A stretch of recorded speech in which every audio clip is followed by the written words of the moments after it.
Good morning to all of you on the third day of this TiEcon 2021. There are two very important top-of-the-mind goals on every CEO of every company: how to drive innovation and how to build a good culture.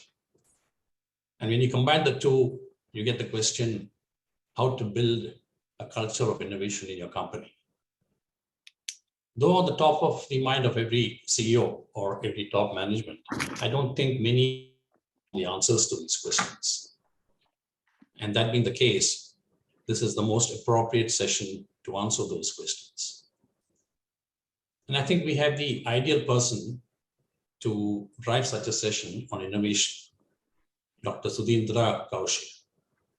Frankly, after going through his resume and speaking to him, I think I just can't think of anyone better. And we're indeed fortunate to have Dr. Koushik with us today. A few words about Dr. Koushik's background. It is indeed a multifaceted person, an engineer, a management graduate, PhD in innovation, has worked in various countries, India, Singapore, Netherlands. He has worked in various roles, including new product and services, product management, hardware, software and systems, intellectual property. He has had more than 20 patents, imagine 20 patents in various stages, and has also worked at various companies like PPL, Philips, HCL, TTK. He now has his own consulting firm, Praso, through which he consults for top companies to help develop a culture of innovation, build innovation skills, and generate business-relevant innovators and intellectual property. He has also been very actively engaged in the startup sphere by mentoring and supporting numerous startups, innovation centers, accelerators, and incubators in multiple domains. He's also a TEDx speaker, an international speaker, and speaks regularly at multiple forums, universities, and conferences. Another important part of his voluntary work is with IEEE. And like that, the list goes on and on. And top of all that, he's also surprisingly a cartoonist, an actor, and I believe he has done stand-up comedy, and I believe he has flown a Cessna plane and even done scuba diving. Maybe one has to be a multifaceted person like him to be a great innovator. I just mentioned to you earlier that he has more than 20 patents at various stages. But that apart, another interesting fact is that at one time, he had filed for 6 patents in 2 months, which must be some kind of a record. So before I hand it over to Dr. Koushik, a primary question on everyone's mind is, can people train to be innovators? Can only people with certain characteristics be innovative? Are innovators born with a DNA? Do we as companies recruit people with specific qualities so that the company is innovative? These are the questions I hope we get answers to at the end of the session. Dr. Koushik will make a presentation, and I request all the delegates, the audience, to put up the questions on chat. So now over to you, Dr. Koushik. Thank you, Mr. Mammen. It's a privilege to have met you, of course, and being introduced by you is even bigger. Very kind of you, and thank you so much. It's good to be back in Thai Kerala again. Some special connection with Kerala and me. My post-graduation in strategy was also at IM Kozhikode, and I have been around with the CII in Kerala as well. So great to be back with you folks again. And it's again a wonderful initiative to have this program amidst the time that we are going through. I think it will really help people to collaborate and make things happen. So like Mr. Mammen said, there are a couple of very important questions. I think he put it so beautifully in one word when he talked about culture. I think just before I get started, I would like to make a small mention because it was such a nice point that Mammen brought about. Culture is perhaps sometimes an intimidating word because the way it's used. But actually, if you think, culture is how we do things normally, right? Just to break the ice a little bit, if you go to somebody's house, the culture of the house is they offer you water, they offer you a seat, they offer you something. Can I switch on the fan? And maybe nowadays they offer you Wi-Fi password. So culture is what people do normally, and I think that's what we would like to cover today, and maybe through some Q&A as well. I would really love it to be interactive. So when you talk about culture of innovation, is how do we normally go about innovation? That would how I would approach it. So with that in the background, let me start my presentation. Um, I guess you can see my screen now. Yes, we can. Yeah, just a dumb question. So if I share a PowerPoint, will the videos play with sound, or should I share screen to have audio and video playback?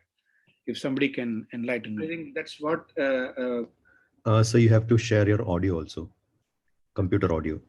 Yes, that is done, I guess. In that case, we can view your video. Super. Thank you so much for that. Yeah. So I always start with this because when I finished my PhD, somebody told that once you have a PhD, you're eligible to have your own definition of things.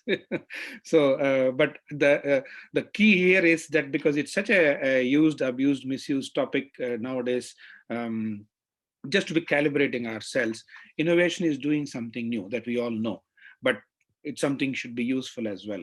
Doing only new is relatively easy compared to doing something which is new, but which is also useful. So I think these two combination is how we would set up the course of the discussion in the next 70, 80 minutes or so, that when we look at innovation, we look at new and useful. Also, let us keep the backdrop that when we talk about innovation here, that we're talking about an implicit world called business relevance, in the sense that when we create an innovation, can it create an impact for people, impact for society, impact for business? Somewhere there could be an entrepreneurship, somewhere there could be a business impact because of this. And that's how we could all see how we can become world-class innovators as such. It also comes to a lot of people's mind that if you're an innovator, like Mammen mentioned very articulately, that is it a born thing? Is it in the DNA, etc.? People think, oh, if I have to be an innovator, I have to wear shorts and then wear a turtleneck T-shirt. Maybe that's what people have in their minds, but not necessarily. So being different is not definitely innovation, as the picture says it very articulately. I think that makes it easier for us to understand what is going on. But at the same time, new, like I said, is also just new is not innovation. To my horror, I was thinking what could be new, which may be irrelevant. And then I said, okay, one sleeved shirt. Then, like I said, when I did a Google, I actually found one. I still am yet to figure out why somebody would use this. Maybe there are reasons, but it's not so common, at least I figured out. So let's get to the quickly about how the connection between innovation and business is, because entrepreneurs create businesses out of innovation as such. To understand that, we need to understand what Dr. Nicholson from 3M said. He said, research converts money into knowledge. Think about it. When we sponsor a PhD project, a research project, we put a pool of scientists together, take a central research laboratory and fund them to do certain study. What basically we are doing is we are investing money to generate new knowledge. So it could be how you could do new things, coming up with a new vaccine, a new molecule, new polymer, new process, etc. One of the examples is if you go back a couple of decades ago, there was a funded project which created composite materials. So at that time, it was new knowledge, because before that, this composite material, which could compete with aluminum in strength and tensile strength, etc., was not there. So research basically, input is money, output is knowledge. So what is innovation then? So I think this is a very nice way to understand this. Innovation converts that knowledge back into money. If you take the same example of composites, so Research created the new knowledge called composites, and innovation used that composites to create money. How?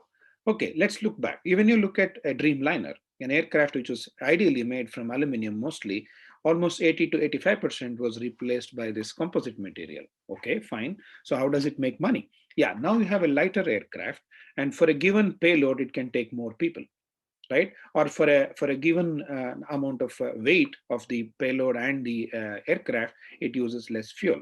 So either you make more money or you spend less money. So the idea is, how do you use this concept to understand?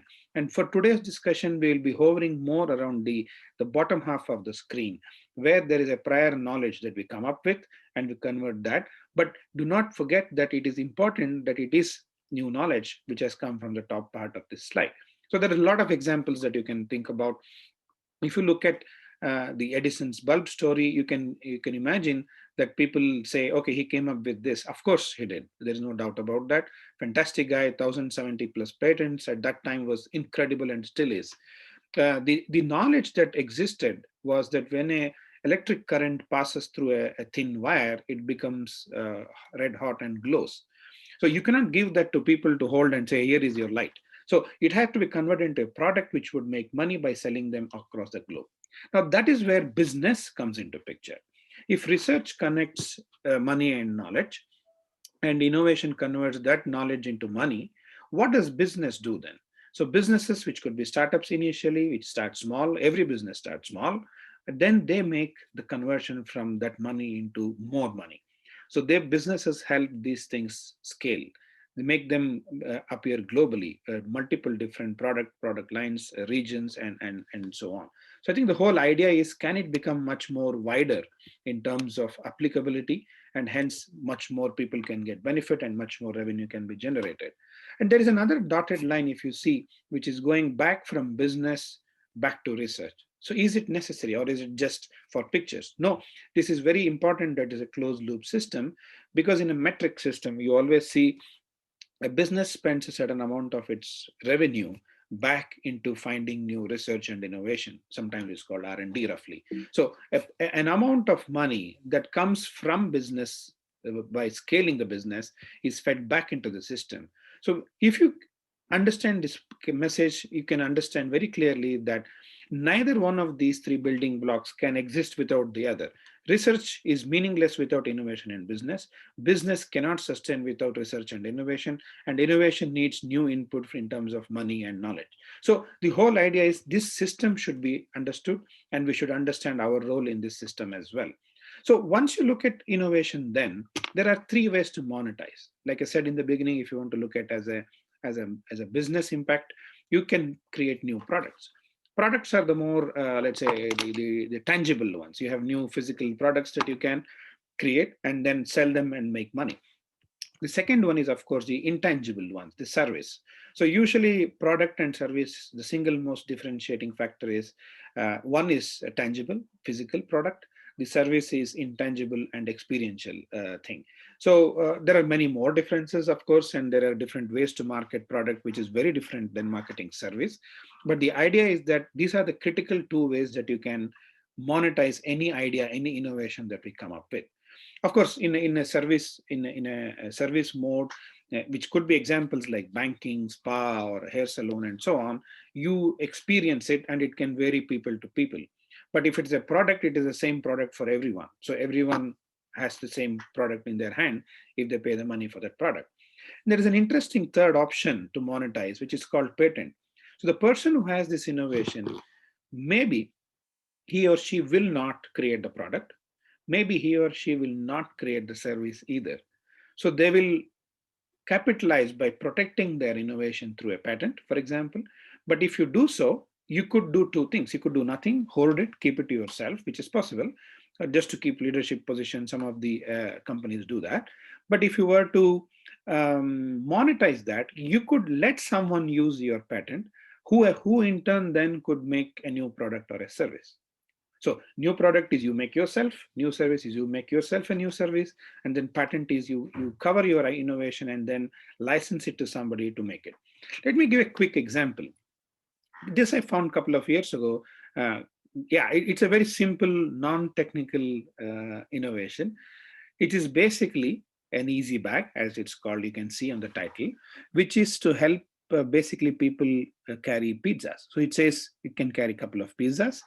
It can have some space for a soda bottle, a cola or a Fanta or something, couple of pocket spaces for sauces and napkins. And then, of course, it's a nice grip handle to carry it. This was a real world patent somebody came up with, and this person was not interested in making this himself herself, but they licensed it to somebody. Why I'm putting this on show here is, which I'll come back to later, is called value of your innovation is what decides how you can monetize your patent as well. So if you were to look at this patent, this person sold the license for this with a non-mutual, non-exclusive deal.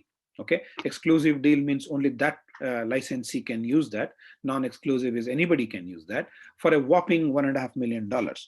So if you think in very simple words, this is basically a cardboard folded in a certain way.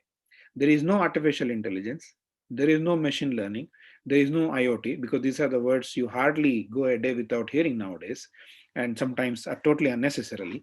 But this is a way to add value to a pizza company who are all going to be sustainable in their business. So this is a way to make recyclable much better. So the point is, keep this point in your mind. We'll come back to this in terms of value later on, is the value of this cardboard folded in a certain way was patented, and that patented value was being monetized through licensing by this inventor. So there are a couple of things then to understand before we get too far ahead of ourselves. When you look at what is the weakest link between innovation and business, the most common thing you see is that most innovations do not become successful businesses, do not become successful products, do not become successful services. So there is something what I call the conversion loss. And this is not a small thing. This is not a regular loss that you can imagine. This is perhaps the biggest factor contributing to the gap between what we can achieve and what we are actually achieving. Mammen talked about the culture of innovation, and I'll come back to that also in a moment, is that when we hire people, we get a lot of good people because we don't take just people randomly. We do a lot of time, effort, and money spent to hire them. But not all of them contribute to this in an organization to become a culture. So this conversion loss happens. And when you see how it happens, there was a study in 2018, and I have seen startups and accelerators across the globe. More or less, you come to the same conclusion, give and take a few percent here and there, that close to 95% of these startups do not make it. So they do not meet success because only 5% of them are successful. And this is a very, very important point. Now, this is not to scare you, but this make you understand. When I meet the startups which belong to this 95% who didn't make it, they're not dumb idiots who are doing startups. They're very smart people like you. They have a lot of experience. They have worked with companies. They are very well educated. They have seen things. They have seen the world. But still, they end up on the wrong side of the line, which is not making it. So I was talking to my colleagues in Canada a couple of weeks ago, and they said, yeah, it's similar numbers in Canada as well. Close to 90% does not make it. So one of the reasons they make it, I'll come back to that in a minute, is that because they make, what do you think of this picture? If I ask people, and it's a virtual session, so it's hard to ask you, but people think, of course, it's a mosquito repellent. We all know that, especially in India. But actually, if you see, somebody is thinking differently. Now, the idea is, when you look at the reasons for startups to fail, is that they build something nobody wants because they assumed something wrong.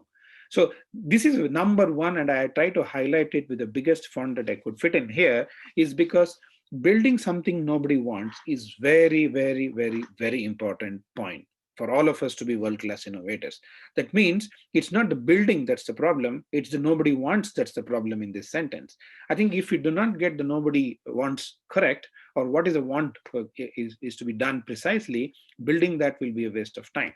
Of course, there were other reasons. They tried to do many things as a startup, but also they didn't ask for help. So there was a little bit of a directional error, so to say, in the innovator's mind in this journey. But it's not just in this whole thing. If you look at it, they have two problems. One is we solved the wrong problem. In other words, people don't tell you what you want to hear. They just tell you what they can express. It's not exactly what you want to hear in terms of what the problem is. So we end up solving the wrong problems. Hence, we know we do not become world-class innovators. But you also make wrong assumptions, like I showed you in the picture before. So wrong assumptions because we don't have time, we don't have patience, we don't do the due diligence. Or let me put it another way: the finding the problem is not the glamorous part of innovation. The finding the problem is the hard yard of innovation. But that's where we get it wrong. I always say, if you leave Chennai port in a ship with 1 degree error, you may not end up in Singapore, but you may end up in New Zealand or Australia or somewhere else, because that is enough for you get it to get it wrong. So it is not even just in startup world how world-class innovators suffer, because in a typical R&D center in India, according to the research we did, we surveyed a lot of companies in this engineering and R&D centers, because we have practically everybody in India. Only 4% of these people are successful. That means only 4% of the employees are acting like world-class innovators. Is it then that 96% are not capable? Absolutely not. They're very capable, but it's not a question of capability. It's a question of skill. So let me touch upon what Mammen said earlier in the introduction. No, innovators are not born innovators. Innovation is like driving. It's like swimming.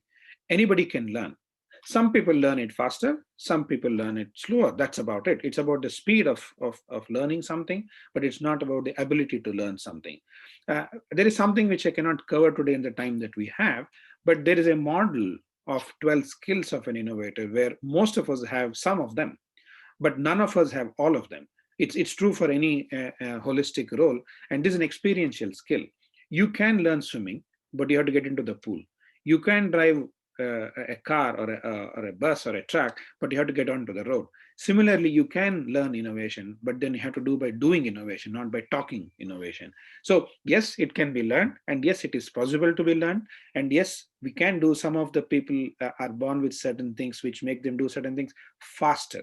It does not take anything away from their success, because in the overall scheme, in the longer terms of innovation, you can very well say that those who succeed has less to do with skills, but more to do with resilience, but to keeping going at it. So I think in the end, we all, like I said, I always said it's not a competition with someone else, it's a competition with time. So it is important that we all understand that we can also be, we all can be world-class innovators, and I'm pretty sure all of you already are. So I'm very hopeful that this 4% will only go up.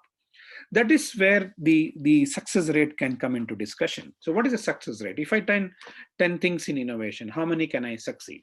I will show you a couple of videos, and I will encourage you to use the chat window post this videos to put some of your observations, okay? And I'll talk through to you with you. And just let me know if you don't hear the audio, though it's not super critical anyway. So the button-up collar stay is a dual-purpose collar stay with a button hook on one end. This helps you fasten the small, frustrating buttons on your dress shirts. Also stores up in your collar to keep it sharp, keep it from curling. So you can go that first troublesome button, probably going to be on your cuff. You're going to hook it with the button-up collar stays. You use the tip to guide and draw the two pieces of material together. You push it through, and you give it a little spin, and it pops the button right through. Next one could be this top button of your dress shirt. So you can hook the button up to the button. You can use the tip to guide and draw the two pieces of material together, and you can just pop through, give it a little spin. You just buttoned your own button with no frustration, no asking for help. You store it back up in your dress shirt collar to keep it looking sharp, close to hand for the rest of the day. Yeah, so video number 1. So this was a confident startup who has a tool to button up difficult buttons like this, which let me try. Yeah, can be a little bit hard, but this solution is there to put buttons on your sleeves and so on. Maybe it costs a few dollars for that little tool that he has come up with. Okay, we'll come back to that. Just put your thoughts in the chat window. So the second one, which doesn't have audio, but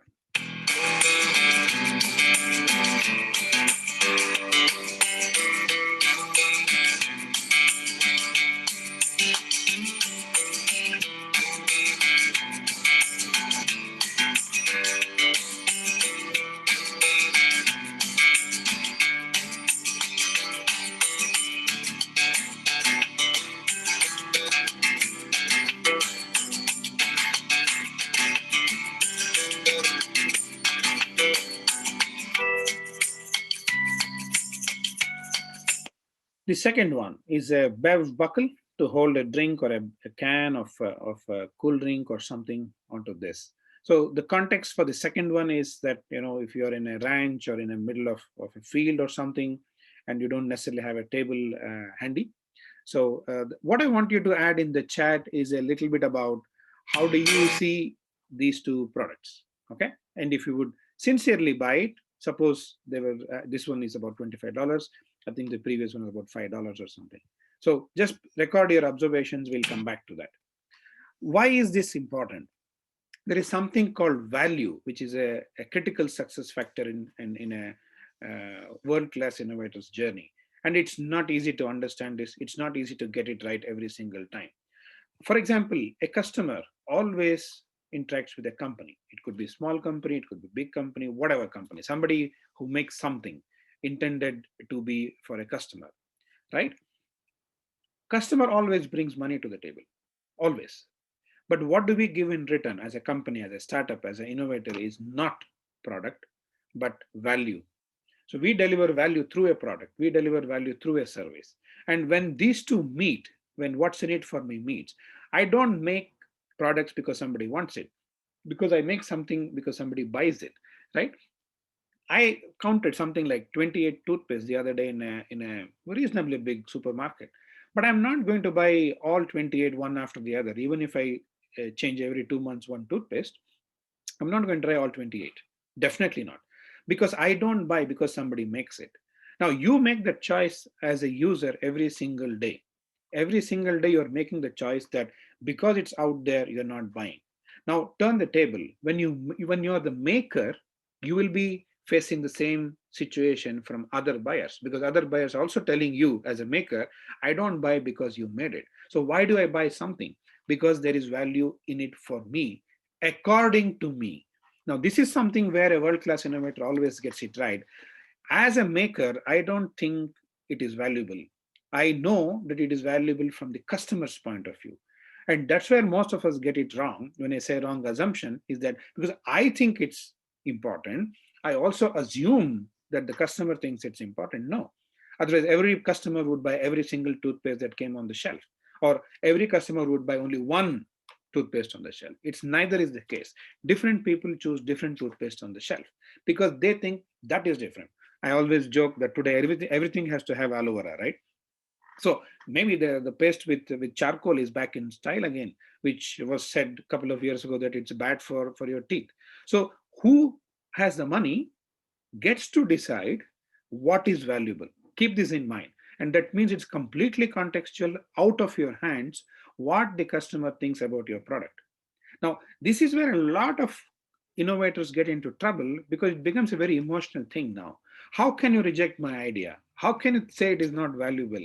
I have seen enough and more of people who are getting angry, getting sad about their innovation being not accepted because they combine themselves and their innovation. You and your innovation are not the same thing. They are different things. You can come up with 100 innovations, but people are talking about innovation, not about you.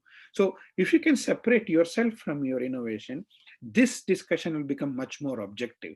And that's one of the key takeaways that I would like you to remember, that the customer gets to decide, and there is nothing that you can do about it. There is nothing that you can make a judgment or say, okay, you're an idiot, you don't know how valuable. Fine, but they don't pay up. That's the bottom line that you're going to face. And that's where creative problem solving comes, because creative problem solving is looking at the same thing as everyone else, but thinking something different. I think this is the essence today, much more important. I was speaking at a IP conference last week, and the point that was discussed is that the rate of change today perhaps has never been as high as ever before. So I think we are at a time where we don't even have time to think very creatively. But in that context, one thing has come to our help. Data and information today is not a differentiator. If you and me Google hard enough or know the right people, we can get any data today. But the point here is on the slide is, when you have the same data, what can you think different? I think that's where the essence comes. Let me demonstrate this with a simple example. Let's say we are solving a problem, and the question is, I have to go from point A to point B. Okay. there is a way to get from point A to point B with route orange. There is a point to reach B from A using blue route. Then there is a black route, and then there is a green route. Just put in the chat window, what do you think? Okay, what do you think is the best way to reach from A to B? Let me see if I can see the chat window. I'm not sure how do I do that. Okay, get it here.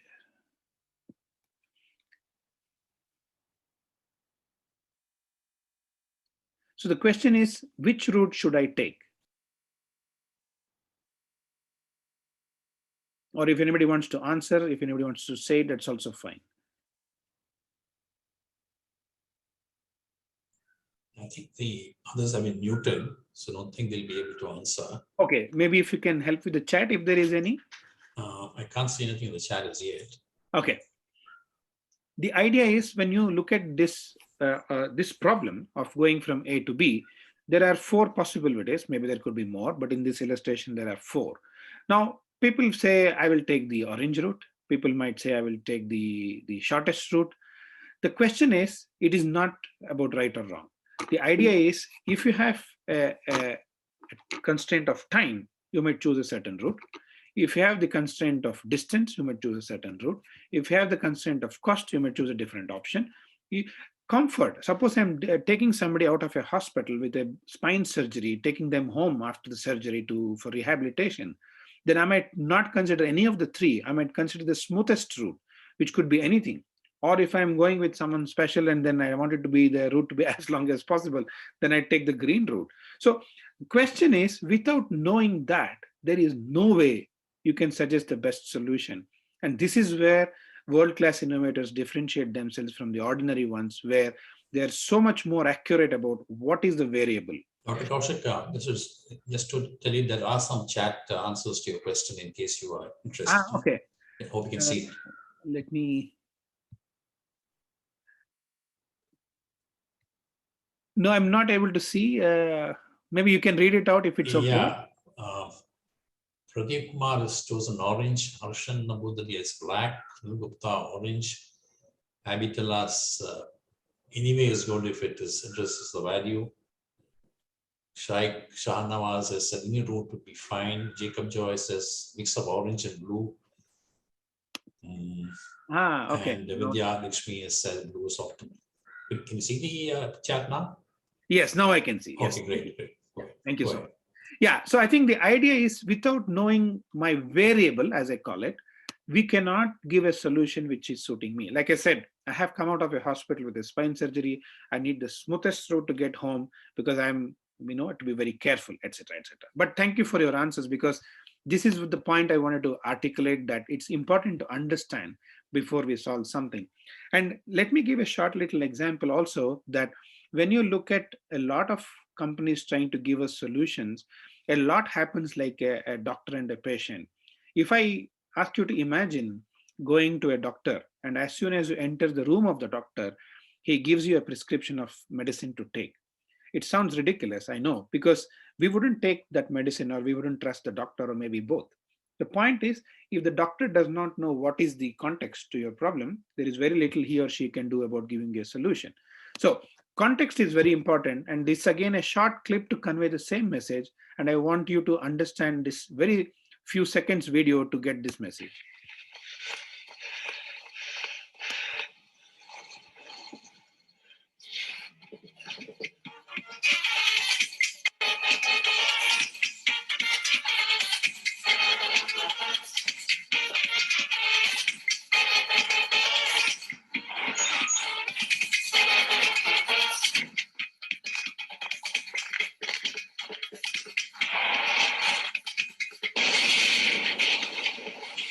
I always get intrigued by this ad because it was an ad for a chocolate, but the guy on the screen has a problem which he didn't have few seconds ago, right? And the guy who walked away, he's having a sense of accomplishment because he thinks he has solved somebody's problem which didn't even exist. And this is where the 95% of the things happen. It's not the capability, it's getting the accuracy of the problem right. So contextual awareness is actually the new intelligence for world-class innovators. If you want to be successful in this complex, high rate of change of technology world, it's very important that we understand the context as accurately as we can. And for that, we need to understand a lot of things as well. Let's go to the next topic. Where do we get these contexts? Where do we get these problems? Where do we find these opportunities to innovate as such? So I think it's a couple of ways. So one, if you look at the time axis, there are problems, let's say, currently available to us. So you might think, what else exists if there are only problems in the present?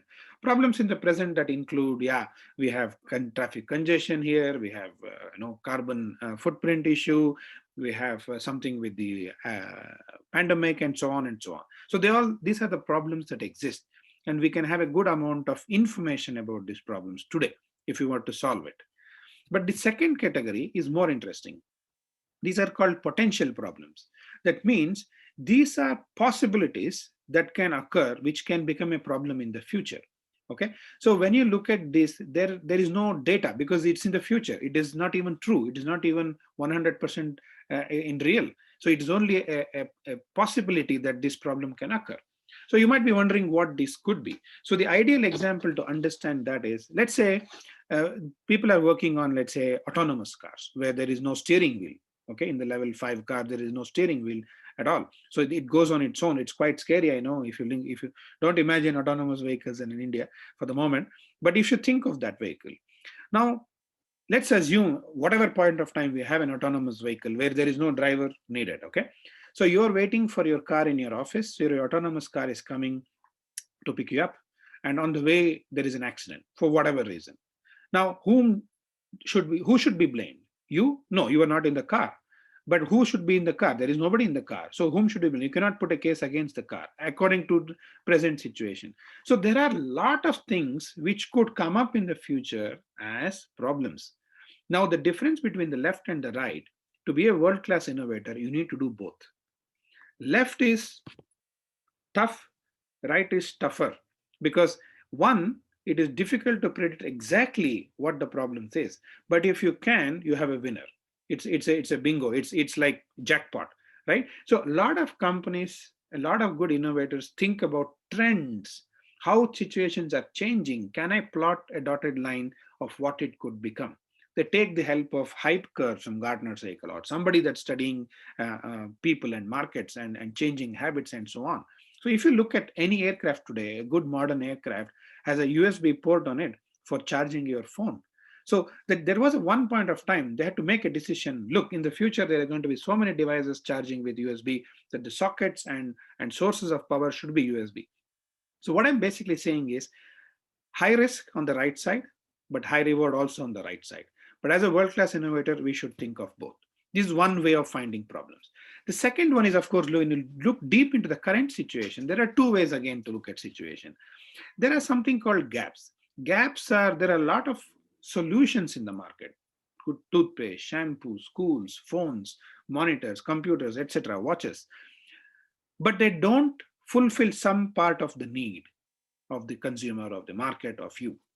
That is one way. But on the other hand, there are solutions today which have disadvantages. For example, if I take Uber today as a current solution available in the market, one of the disadvantages of Uber, is you cannot book the cab if you don't have a smartphone and or data network. Okay, it has happened to me many times that I book and then my network is gone and then I'm in soup because neither the car knows where I am, neither I know where the car is.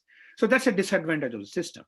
Gap is, for example, and you look at another way is, in Bangalore a couple of years ago, there was a gap identified in the working couples where they said, you know what, a lot of couples work during the day, husband and wife, so they have young children whom they can live in the daycare. So they bring them in the morning and then take them in the evening.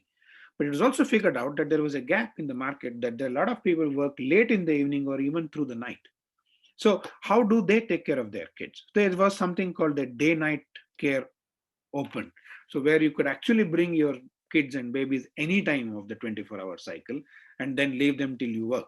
So this was a gap that could be addressed as a possible innovation, possible starting point. Now, when you look at a disadvantage example, if you remember a couple of years ago, when we had to do a blood test, we had to go to the pathology lab, give the lab the sample to the lab, and then after a couple of hours, you go again and collect the report. Now, if you see, most of them, for most tests, can collect samples from your house. Of course, they might charge, but none of us have a problem with that because of the value that it brings. It goes back to what we think is valuable and hence what we are willing to pay. So this is another way to think where to start innovating as such, which is about taking the current situation, getting the gaps and the disadvantages done. But having said that, you need to understand one problem that the 95% of the startups did when they solved the problems. They started with what is the problem we should solve, and then started solving that, pursuing that opportunity. I would say that is not good enough. You should go one more step if you want to be more successful. So what is that step? That step is why we should solve this problem. Very often we don't ask this question, very often. Even as late as yesterday, I had a session on innovation with a lot of talented engineers.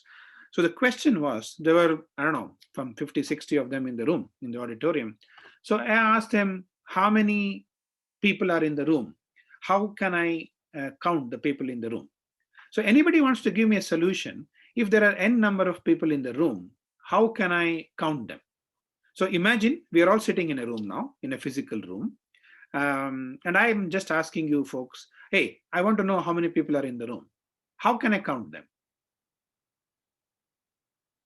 Anybody can put some ideas in the chat. How to count the number of people in an auditorium of TiEcon Kerala session on masterclass.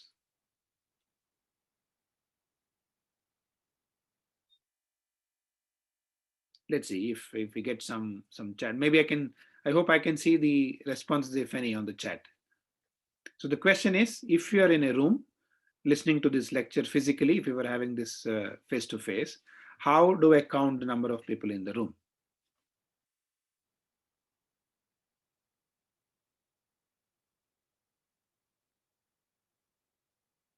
Any ideas how to count the number of people in the room?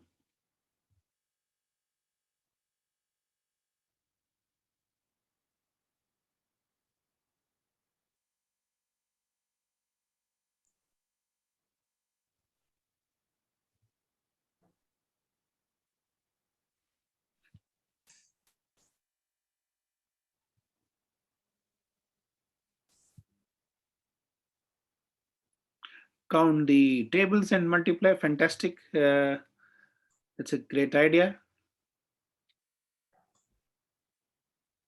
Guess it. Yeah, perfectly well said. It could well be the case. Yeah. Yeah, registered entries. How many people has actually registered? Yeah. There could be more. I thank you again for your answers. It's very interesting to get that we got about 3-4 ideas in about 30 seconds or less, right? Count rows, yeah, count rows and count empty chairs and so on. Fantastic. Thank you very much. Now the question is, I want all of us to say, why should we count the number of people in the room? That should be our natural way of thinking as a world-class innovator. Every time we have to solve a problem, what is the problem? Why should I solve this problem? And that is always sets up with the direction for the success rate of our innovation. That's very, very, very, very important that we convert and qualify an opportunity into a valuable opportunity. Yes, anyone can add to the count, like A says 1, B says 2, exactly, Vidya. The idea is we are all very, very good in solving problems because our training is like that. It's like if a right-handed person tries to write in left hand, it's a difficult. So we always know how to write in the right hand if I'm a righty. So when you look at to become a world-class innovator, you need to start inculcating this habit of asking, why should I solve this problem? Okay, then the solution comes, and then the value comes for the thing. So Benny says, check with the TiE organizers. Thank you. Yes, that's one way to do that. So what is the problem? No, not good enough to solve. Then comes, why should we solve this problem? Yes, we qualify the problem. Then your success rate goes up drastically. How to solve the problem? We are all good at solution. And then comes the value of what is the value of this innovation to our customer. Okay, so remember this, don't solve every problem that comes our way. Solve the problems which are called valuable problems or valuable opportunities which you qualify. Okay, so in that case, what are the parameters to think when something is valuable or not? So I will give you a few, let's say, checkpoints when you want to qualify a problem, what all to think about. Okay, what is the problem at hand? When does the problem not occur? Okay, when does the problem occur is equally important as when does the problem not occur. Many of us do not think about the second one. So when does the problem occur? When does the problem not occur? You'll be surprised how many times your insight improves by answering this question. Third one, what is the problem leading to? Okay, the box is getting damaged. So what? How is it creating a problem? Where is it actually leading to? Okay, is it a safety issue of the product? Is it a handling issue? Is it an inconvenience? What is it leading to? Most important, fourth one, who is affected by the problem? If you think of a logistic supply chain and somebody is manufacturing a product, and before it reaches the customer, is it affecting the manufacturer? Is it affecting the transporter? Is it affecting the wholesaler? Is it affecting the retailer? Is it affecting the customer? Is it affecting the user? Now you should be very careful here. Who is the user? You and I operate an ATM machine. So we are the users of the ATM machine, but we don't buy the ATM machine. We don't even choose the ATM machine. Whether it's a Diebold or something else, the bank chooses. So answering the who is paramount to be successful in innovation, because it also comes back later on whom you are selling the solution to. It's very important the who is addressed in your problem strength. So when is this problem not a problem?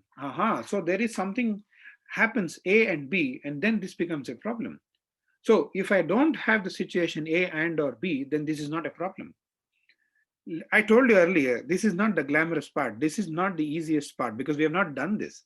Usually we are trained to think of solution, but now we are training to think of problems as well. And then comes two different aspects. How is this problem experienced, felt, noticed? This is very different way of understanding the problem. Okay, so the phone gets very hot, the laptop gets very slow, something. And then last but not least, how big is this problem? There you get some numbers, some market value, some impact of how many people it's affecting. Now, if we can get a hang of these variables, these parameters, these 5 + 2, 7 things, I think it sort of gives you a confidence, yes, this is a valuable problem or not. I think that's a solution for that. Now, the litmus test is this. You need to ask two questions, why and so what. And I always use my favorite example, which I learned to illustrate this.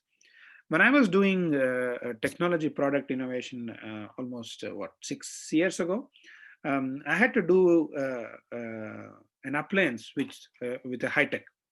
So a lot of discussion, then finally we agreed on one thing, that we will do an induction cooktop that we all use at home, an induction cooktop with IoT. So that means I can control the induction cooktop with my telephone, with my mobile phone, okay? So I prepared a prototype and I took it to my mother. I can't forget this lesson and I would love to share this with you. So I connected and at my home on the dining table, and my mother was patiently waiting. And while I connected the plug, I took out my phone, I fiddled with it and few things. Then finally I pressed something on my phone, and then the damn induction cooktop switched on. So I was delighted as an engineer and an innovator and said, wow, look, by pressing a button on my phone, my induction cooktop switched on. My mother was patiently waiting just because I'm her son, nothing else, not because I'm a VP of product innovation and stuff. So I was delighted, but she was not. So I asked her, look, the induction cooktop switched on. She said, so? What do you mean so? I just press a button here and it switches on. She said, so what? I said, what do you mean, so what? You're standing in front of it. You can switch it on by yourself. You wasted so much time doing all this circus. I was like, oh God, this is shocking. This is, this is a straight winner from her. Then I was traveling to China and I was in defense of my innovation. Remember, when we are innovating, we are always very protective and defending our innovation that we are right. And that's one of the traps of becoming a world-class innovator, is that you should be open for feedback. So I told her, I'm traveling to China tomorrow. I can switch on from there. Then she asked, why? I said, what do you mean why? Why would I do that? I should keep rice on this induction cooktop in India, in Bangalore, and make an ISD call to you to switch on through your funny mobile app from China, and then I had to make a second call to switch it off. No way, take this and get out of this room with this rubbish. I don't need this innovation. All I'm saying is any innovation, yours or your friends, or you are sitting as a jury, or you are evaluating a pitch, these two questions can help you dissect any innovation that's on your table. Why is it relevant to do this? If you do, what happens? I think if you can get a hang of this, take some real world example that already exists, apply these two questions, get a feel of how you can use it. I'm pretty sure this will help you immensely to become world-class innovators. The flip side of that, we all are hung about technology today, but technology is of no value today. And I can say that for any period of time in human history, technology was never the value, but the benefits of technology was, and benefit technology of is, and the benefits of technology will be of value to humanity. Whether it's blockchain, whether it's cardboard, whether it's IoT, whether it's AI. Today AI is used so loosely that for any damn thing, it's uncool not to use that word. And I want to make it very clear because I'm a technologist. And it cannot be that I use technology for the sake of technology. I cannot use AI for the sake of AI. If you give 100 scans to an oncologist today who are to detect cancer, their accuracy rate is about 80%. So they get 80% of the scans right to decide that they have that patient's scan shows cancer. But if you apply AI techniques, it goes to 97%. That's use for me, not the IoT that I used on my induction cooktop. That is no technology for me because there is no benefit of the technology. I cannot go to my mother and say, this has lithium polymer battery, 4,200 milliampere hour. It has no sense to her. But the benefit is that you don't have to charge it often. That's the benefit part of technology. I cannot say Gorilla Glass. Yeah, she doesn't care it's gorilla or chimpanzee. I can say it doesn't break easily. So benefits of technology is what a world-class innovator always focuses on. Okay, for that you need to develop some skills. And if you look at World Economic Forum top skills going ahead, okay, complex problems. Just look at the top 3 on the left side. Complex problem solving, complex because there are a lot of interconnected things today, like I talked to you about. How do you understand if the problem is actually a problem? Critical thinking, because you need to analyze them in different ways, in different modalities, and then coming up with creative solution. If you combine 1 + 2 + 3, you get innovation, right? So that's why it's so important that you develop these skills. And that comes from this model which I call the 4E model. We get education, after that we work, then we get experience, then after some experience, we get some expertise.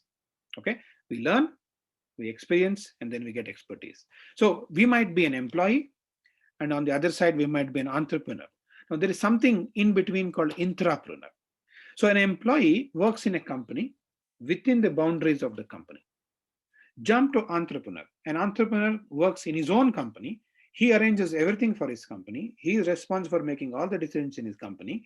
So he or she is having a high risk, high reward option. An employee has a low risk or medium risk, medium reward option. Intrapreneur is in between. The intrapreneur is behaving like an entrepreneur, but within the boundaries of a company. So what it will do is it will help this person become a better innovator because he can take more risk, she can take a better ownership, but she can experiment a lot more as such. So either you become an employee or you become an entrepreneur, but today there is a lot of options for being a world-class innovator in companies where intrapreneurship is encouraged. So they give you a little bit more freedom than an employee, but you have a little bit less risk compared to an entrepreneur as such. But all this comes from exposure. Now, this is something that you and me can do in any case on a given day. Sitting here in this conference gives you exposure. I get to meet people like Mammen and you whom I have never met. So there is always something to learn. And this is not a cliche. This is really meant, if you listen carefully, there is always a thing or two that we can learn in any given situation. So exposure, let me give an example. Education might tell you how to fix screws. Okay, these are the types of screws and this is what you can do. Experience is you start fixing screws. Expertise is you can do it quickly with less failure rates, less damages. Exposure is I can fix screws on a spacecraft, I can fix screws on a phone, I can fix screws on a monitor, I can fix screws on a watch, and so on. Exposure is the all-rounded, holistic view of how you can do things as such. So Exposure is an option. Okay. Experience happens because of time. So exposure comes by you pursuing certain things. So what is exposure? Talking to people who are not similar to you. That's one of the skills of a world-class innovator. Reading books which are not related to your field. And a world-class innovator would very well have an opinion how Brexit affects business compared to how some new technology can help his business as well. So there are no such thing as unconnected. Though exposure help you create new dots. People talk about connecting dots. World-class innovators talks about creating dots. So you need to create dots. You need to create experience. For that experience, you need exposure. So that is the relevance of this point. So remember, in an innovation, it's not about right or wrong. I can say charcoal is right, and somebody can say aloe vera is wrong. It's neither is accurate, because the person with the money gets to decide what is useful to him or her. I pay for a product if I find it useful, not because of anything called right or wrong about it. So when you're an innovator, and if you want to be a world-class innovator, you need to think about what makes it useful to whom, in what circumstances, and how. That's what we covered so far. So think useful, not right or wrong, because that's a wrong discussion. This is my last slide. This picture tells a lot about how we think.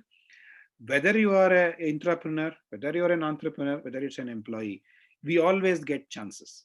We always want to achieve. We always want to go to that next level. But having said that, will we do anything to get there? We have to, because you have to take your chances. If there is a dartboard, you have 3 darts in your hand. If you are safe, you don't throw any of them. Of course, you don't lose, but you didn't win either. Because if you throw, you might get 1 right, you might get 2, you might get all 3 right. So you got to take your chances. You cannot be too safe. Okay. That's what I wanted to share from my input perspective, but I would love to have some interactions.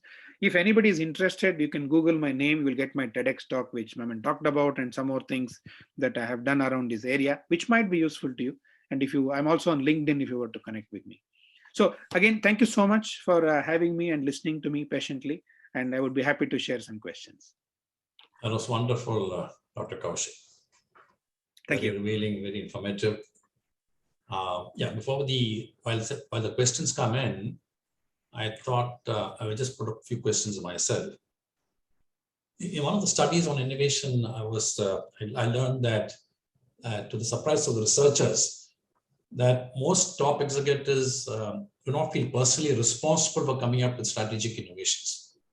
But on the other hand, they think they're responsible for facilitating it. So they might organize training programs and all that for their people. But in stark contrast to that, what was found as a result of the study, that the senior executives of the most innovative companies, which itself was only about 15% of the total companies studied, they don't delegate creative work, they do it themselves. So does this mean that while we can train our people to be more innovative, the top executives must take the responsibility, personal or primary responsibility, to come up with new innovations? What is your opinion on that? Wonderful question, and I thank you for asking that, because it helped me highlight 2 points. First, let me answer your question. Yes, it's absolute must, because innovation is an experiential skill. If I cannot drive, I cannot help someone drive either. So I might not drive for him or her, but I have the experience to tell them how to drive, how to anticipate, how to be a safe driver, and so on. So if you think in terms of a coach, that cricket team coach is someone who would have played the game, not someone who would have read the game. When I was giving this talk several years ago in an international conference, a professor from Australia walked up to me after my talk, and he came and told what you just exactly said, Mammen, that you teaching innovation and me teaching is different, he said to me. At that time, I was still curious. I asked him, what makes you say that? I know how to do innovation, but you have done it. So there is a world of difference when you teach and when I teach. So now that gets me back to the previous question that you had, is that innovation is a top-down initiative and a bottom-up execution in terms of fulfilling it. So as a director of innovation and head of innovation in Volvo Group India, for example, I filed 4 patents in the last 3 months. So if I don't walk the talk, if I'm still not driving the car, I lose touch with the game itself. and there is no reason for me not to do. So I fully agree with what you said. I think it's just not coaching, but in the process you learn, because when you learn, because things are changing, you have to learn, you create opportunities for yourself and the organization. Yeah. See, earlier vaccines, like vaccines for smallpox, typhoid, yellow fever, they took hundreds of years to get developed. But today, when the COVID-19 hit us, whether it's Pfizer and Moderna, whether a new medicine or new kind of vaccine, the mRNA, which itself is a new kind of solution for vaccines. And then we have the AstraZeneca, Oxford, and the Bharat Biotech, and many others. And they all developed these vaccines in a record time. So can we call these as breakthrough innovations, or are they just the result of routine R&D held by the vast progress? Yeah, I think it's so if you, I couldn't have time to share that slide. So there are different types of innovation, which to me a little bit, yeah, it's important to know. So there is one thing called, okay, there are two aspects. There is one thing called application innovation. When you say application innovation, the either the method or something about the innovation is done in one domain, which is used in another domain. So that's, it's not copying, but it's a way to reapply innovation. And there are multiple theories which says that that is perhaps the truth if you look at nature. So everything that you need to innovate is in nature, because it has been innovating for billions of years. Now, biomimicry.net is one place where you can go and study that. But having said that, the if you study the number of patents, 2 plus 3, 5% are only 5% of all patents are only breakthrough innovations, Mammen. That is that meaning 95% of them are regular routine solutions or increments as such. So that means there is a lot of opportunity to come up with. I sincerely say that if I have 25 patents, you can have 55 patents. It's not something that it is unlearnable or something. It's not easy, but it's not impossible. So yes, there can be breakthrough, but the breakthrough applies to the outcome of the innovation rather than the innovation itself. How does the impact of the innovation create in terms of, it could be a small thing in terms of innovation step, but if the impact is huge, it can still be a breakthrough. Yes. Okay, thank you. There is a question from Sunil Gupta. Can we create an innovation funnel that delivers constant useful products regularly for a company to stay relevant, assuming all the conversion losses from ideas to business? Yes, so I think it's a very good question. I'm in pursuit of that as such, because if you take 1,000 people company, let's say I said 4%, but let's take for the ease of calculation, say 10% are innovating, and at the rate of 1% of success rate, you get one innovation per year in 1,000 people company. Now, if I increase the 10% of people who can innovate to say 50%, so still 50% is left who are not innovative, I get 5 innovations per year in the same organization with the same number of people. So one is, like Sunil said rightly, you have to increase the success rate, and that is by selecting the right problem statements. Now, we are not trained to find right problem statements. We are trained to find solutions. That's why I make it a point to emphasize that if you can find a way to learn, and that's the basis for me to claim that you can very well learn how to be a world-class innovator, is if you can learn how to find and qualify problem statements, there is no reason that it won't be successful. And like Sunil rightly pointed out, definitely the funnel will be much more, conversion rate will be much more higher as well. Thank you. Benny Kulangara has another question. Since innovation is a competency, can you highlight some of the behaviors that you expect from the leadership team in an organization? Yeah, very good question, Benny. So like I said, innovation is a top-down initiative. They have to initiate, they have to take ownership because of two things. So I'll answer your question in two parts. One is, why is that so? Why is the leadership, senior leadership management team is very important? Is that in a management control system, there are 1,000 people in an organization, let's say, X number of people. When you want to, like Mammen talked about culture of innovation, what does culture mean in terms of day-to-day life? Suppose there is a meeting at 12 o'clock. Mammen called for a meeting at 12 o'clock. 5 of us have to go there. 4 of the people go at 12 o'clock and I go late, okay, 12:15. If nothing happens to me, I go at 12:15 the next time, maybe 12:30, maybe, I don't know, whenever I feel like, because nothing happens in the system. Same applies to innovation. If I innovate, something should happen. If I don't innovate, something should happen. That becomes the culture. If I don't go at 12 o'clock, if I have to pay either a penalty or lose an incentive, then I try to modify my behavior to be there at 12 o'clock and demonstrate punctuality as a culture of the organization. Same applies to innovation as well. But like I said, from the skills model that I couldn't have time to share today, that's one of my theses also. You will find some papers around that. Observation skills is one of them.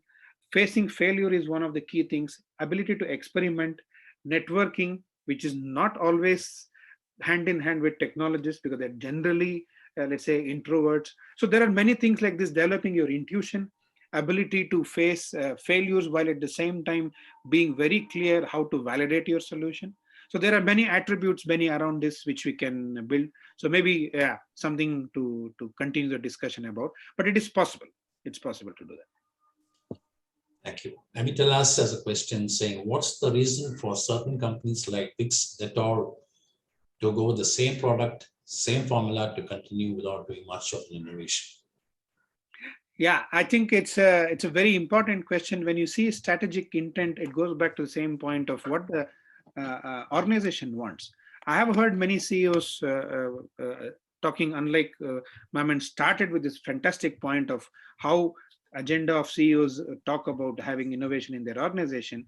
I think I still find a couple of them who are not so keen on pursuing innovation. Let me not take the name. I was talking to a very big airline industry a couple of years ago.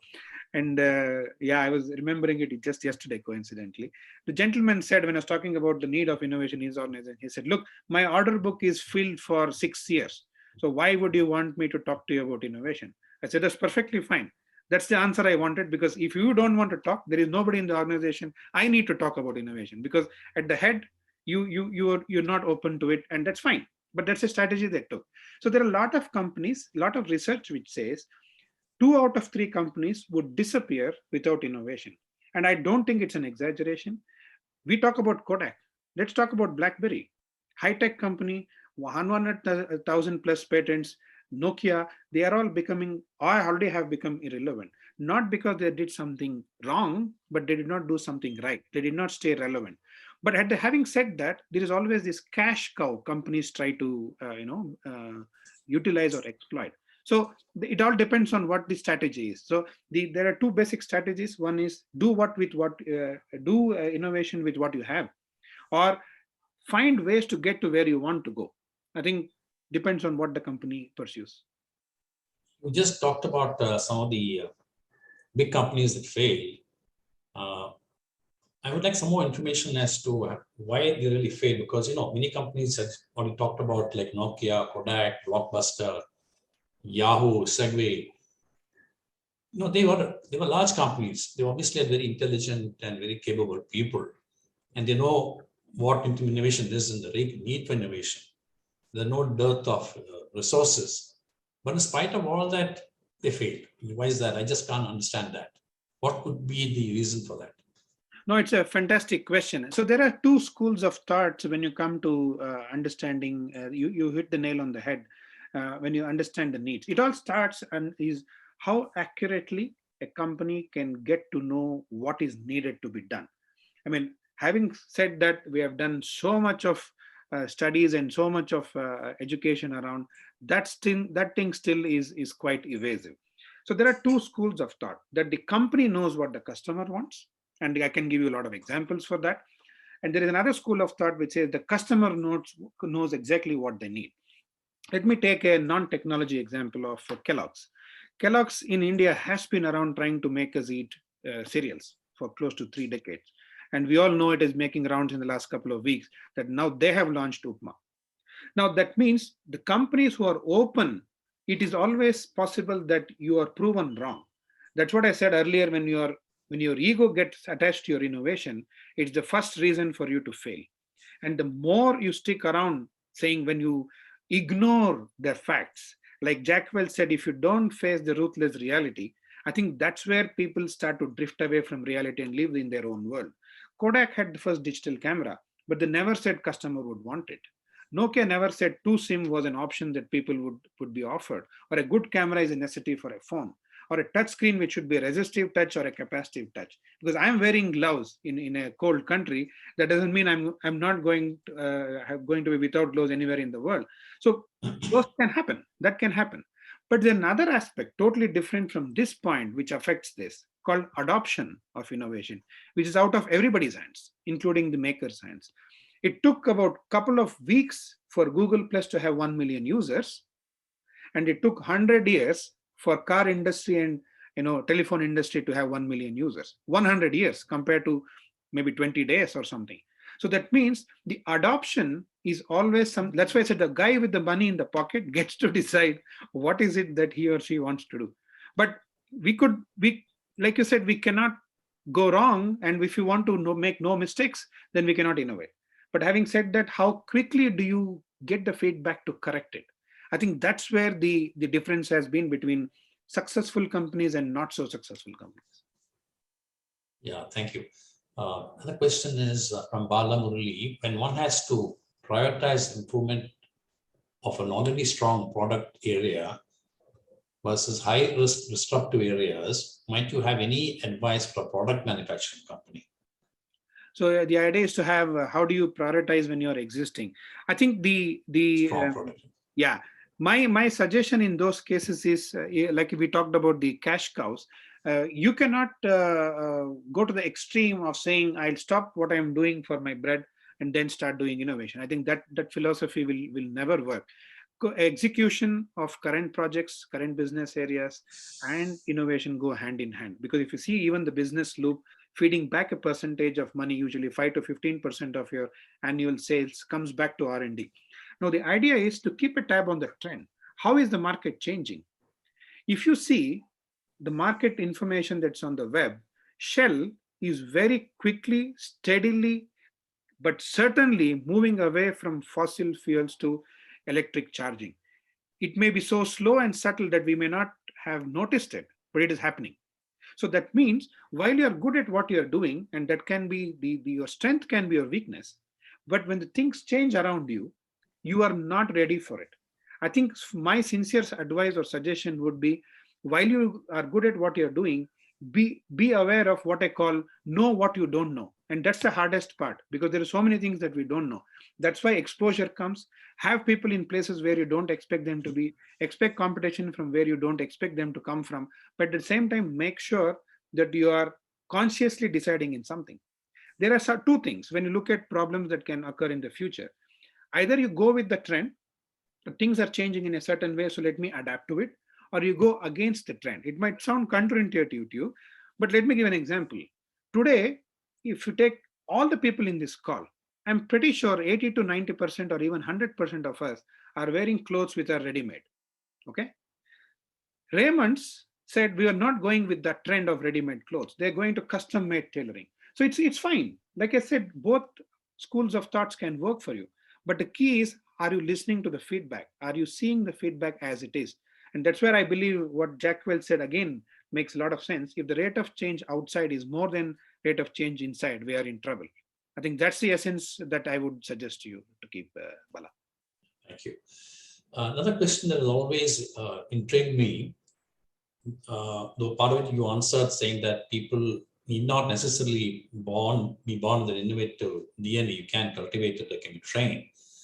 But what about people or the greatest innovators of all time, Thomas Edison and Steve Jobs and Nikola Tesla, Benjamin Franklin, Leonardo da Vinci, Alexander Graham Bell, so many such people. What do you think? Do you think they trained themselves for innovation? Were they born with that, the DNA in themselves, or a combination of both? Yeah, I think it's a very nice topic which I've been on it since about a decade now. If you to answer that question, you have to break down the process of innovation itself to understand and get a grip of it, of what goes on actually. if you break it basically into three parts, there is an initial phase of identifying what is needed to be done, the problem that we talked about. Then comes a phase of the creative phase is how do you solve that problem? Then comes a phase of how do you attach and articulate value to that solution to the people who have the problem. Because a lot of engineers think if I have a great idea, somebody will come and roll the red carpet for me. Nothing is farther from the truth. But when you look at these people, the first part is where they were very analytical, very scientific in their approach, in understanding the needs. I showed you a slide about how Edison summarized it. The creative part is where you and me can get better at. Einstein said, we have developed a culture of rational thinking over intuitive thinking. Because if you want to go from A to B, you can use logical thinking. But if you want to go from A to anywhere, you need imagination. And that's what we need to develop to be good in that. And these people developed that because they always had other areas like drawing, sketching, painting, sculpting, which they were good at. And I was smiling when you introduced me, because one way to understand a person is that we are not programmers of software or designer of hardware or something. We are much bigger than that. We put ourselves in a box saying, I can only do this. But having said that, if one can have multiple diverse exposure, habits, etc., I think they start to put dots on their life canvas and not just connect the dots that happen to them. So my focus, my suggestion, my assessment is those people whom you mentioned, Manan, were people who were creating dots, not just connecting dots. Once you create dots, you can do a lot of stuff. It's like our weekend paper. You get these dots with half the giraffe already there. So we complete the giraffe. But if there was no giraffe, we could draw a dog, maybe a bird, or maybe square. I think that's the trick I felt. But some skills are better in some people, and nobody is 100% complete. Whichever they are better at, maybe they are faster. But it's about speed, not about possibilities. And I think in your case, the fact that you are a cartoonist and a stand-up comedian and all that probably helped in your innovative journey.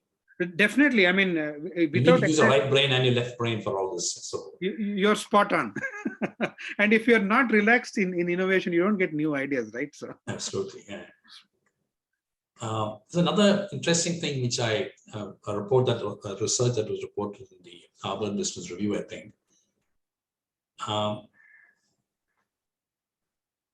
believe there are some research indicates that some 5 discovery skills that distinguish the creative people compared to the others: associating, questioning, observing, experimenting, and networking. And it was found that the innovative executives, who are also CEOs in most cases, they spend 50% of the time on these discovery activities than the other CEOs who are not these CEOs of very innovative companies. So all these skills put together is what I think probably makes you into an innovator's DNA. And I believe the good news is that it can be cultivated. Absolutely. So it's a very, very clear picture has emerged from the study that where the CEO should actually concentrate on. There's these discovery skills, associating, questioning, observing, experimenting, and networking, and spend a lot of time, 50% of the time apparently. I mean, that's quite an amazing, amazing result. So what is your thoughts on that? No, I fully agree to that. And that typically happens if you see the Indian industry context, especially IT industry context, where we have started on an execution mode. Like you are told what to do and you keep doing that faster and better and cheaper. I think it has gotten too far into our abilities. But the model I talked about is expanding on that a little bit, Mammen. It's about 12 skills where you look at different things also around observation. Observation is not seeing. I mean, most of us see, but most of us do not observe. So if you were to look at how when this gentleman took his dog for a walk in Switzerland with the bird seeds attached to his pant, most of us would have taken it. It's those seeds that get stuck to our clothes, but it doesn't fall off. You have to remove it. So we would have just done that. But this gentleman observed, why is it sticking? And then to cut the story short, Velcro was born. There are so many stories like that, which have all been seeded in the point of observation. But we don't, because you're in the execution mode, you cannot do the observation mode that effectively. And sad to say, but I have to say, it's my duty to say as a professional innovator, is solitude is another reason why we are not able to do many of them. We are always doing something, or the phone is doing something to us. I have seen people, they get so restless if they don't check their phone for a few minutes. I mean, you don't get solitude by getting disturbances. They're all triggers like ripples in a pond. You don't get the water settled. Every now you get a Facebook message, you get a WhatsApp message, you get a LinkedIn message, you get an email, or if nothing happens, you do something. So you're continuously creating that ripple. So your perception of the world is never giving you an opportunity to absorb what is there. And hence you cannot observe what has to be done. So I think it can be definitely learned, but it is not going to be automatic. That's my message. Yeah. You talked about touched upon the 12 skills or the qualities of a person should have. Obviously, everybody cannot have all the 12 skills. So I understand when you talk about design of innovation, it means that you identify different people and see what skills they have of these 12 and make a team from that. So when you do that, do you choose people from the company wide, or do you choose people from the R&D department alone? How does one do that? No, I must really thank you for this question, because I forgot to mention this, that innovation is definitely a team game, and most of the people do not realize that. But when you look at these skills, so we basically group them into thinking skills, executing skills, and value realizing skills.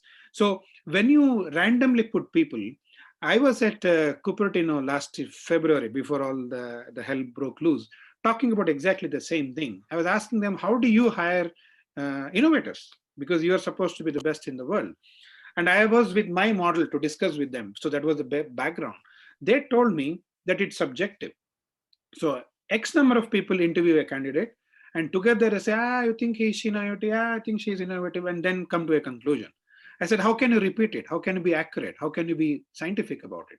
So it does not exist, but it is possible that when I hire, recently it happened to me, I'll give you a real example. I was hiring an innovation manager. It had gone to the last stage. And I asked that person to take my survey.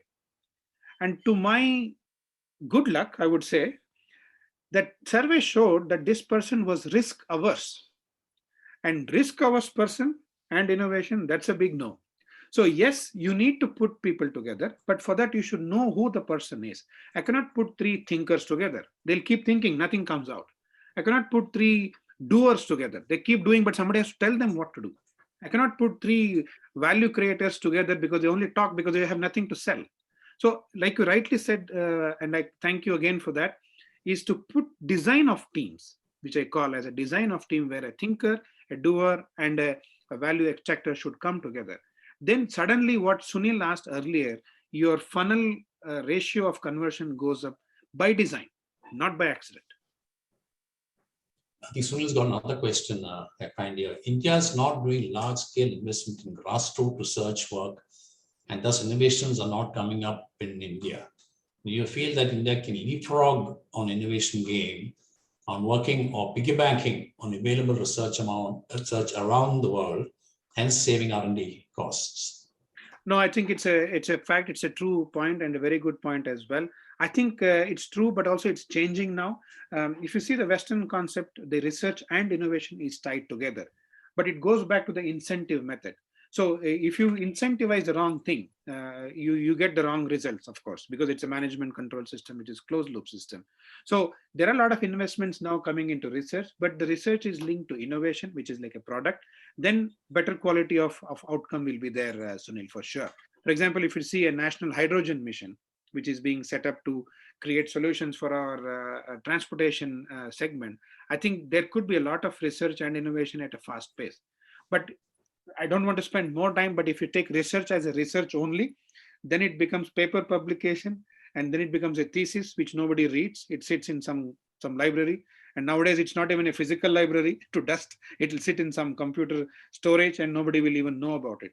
But connecting it to innovation through industry will make it faster and better, Sunil. Actually, there are some more questions, but we're running out of time and I need to stop in time for lunch.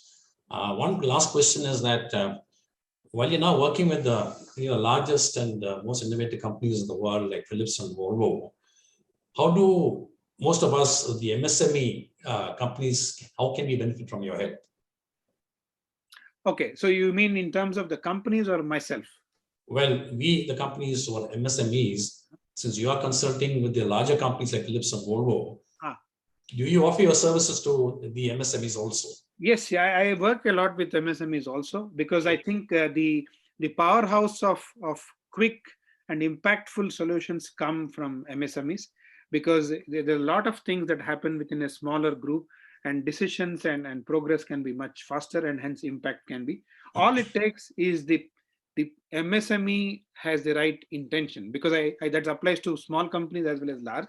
If the head of the organization does not want innovation, there is hardly anything anybody can do. But if they want innovation, there is nobody that can stop them. So yes, if there is anything that I can do, Mammen, I'll be happy to. Thank you, thank you. I mean, I think all our listeners will be happy to hear that. So, Dr. Koushik, it has been one of the most enlightening sessions. Many of our doubts that we had before have been answered, and we are all very eager to try out what you told us in our respective companies. Thank you. I hope this session is a seed of innovation that will germinate into a spurt of innovations in all our companies. Dr. Koushik, we are very grateful to you for your participation in the mentoring masterclass at TiEcon 2021. And on behalf of TI and all the delegates, I thank you very much and wish you well. Thank you so much. My pleasure and privilege to be part of this. If there are questions that I could not answer, please put it to me on LinkedIn or something. I will be happy We'll to do that. We'll certainly